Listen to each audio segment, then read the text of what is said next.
end of the world. Study if you can.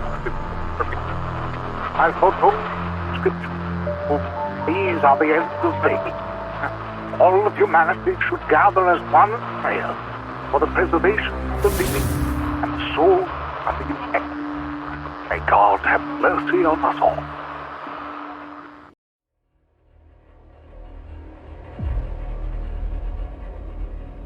As the morning sun bled through my purple curtains, I blinked open my eyes.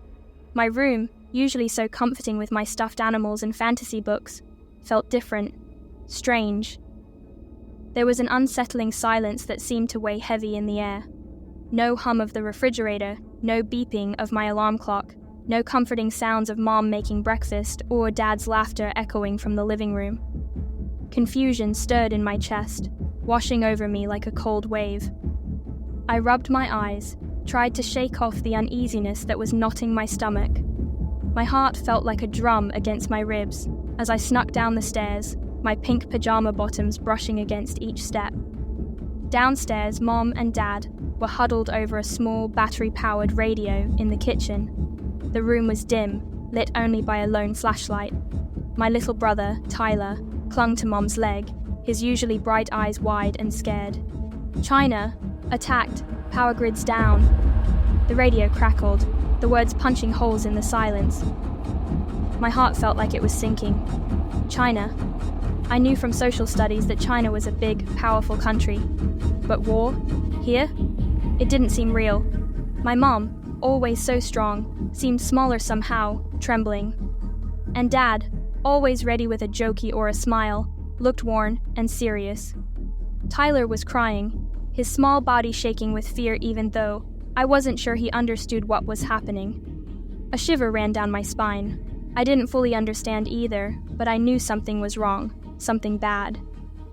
Fear, like an unwelcome visitor, had made itself at home in our house, casting dark shadows in every corner. The deafening siren from my parents' cell phones made me jump, and then a robotic voice filled the air. Missile threat inbound.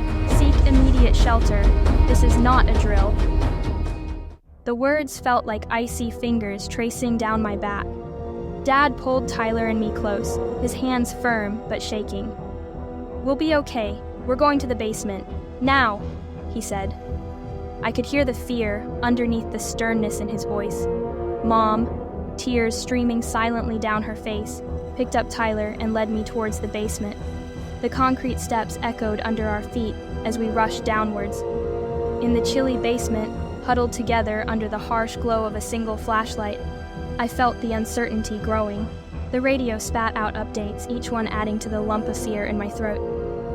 I held Tyler's hand, his tiny cold fingers wrapped in mine. I tried to smile for him, to reassure him, but I couldn't hide my own fear. This wasn't like my storybooks, where a hero always comes to save the day. This was reality, and it was terrifying. Dad wrapped his arm around me, whispering that everything would be all right. I could hear the tremble in his voice, but his arms were warm and safe.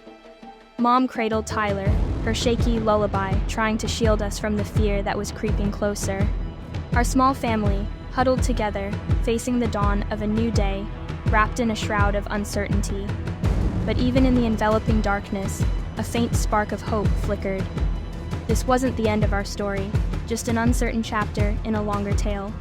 Whatever was coming, we would face it together,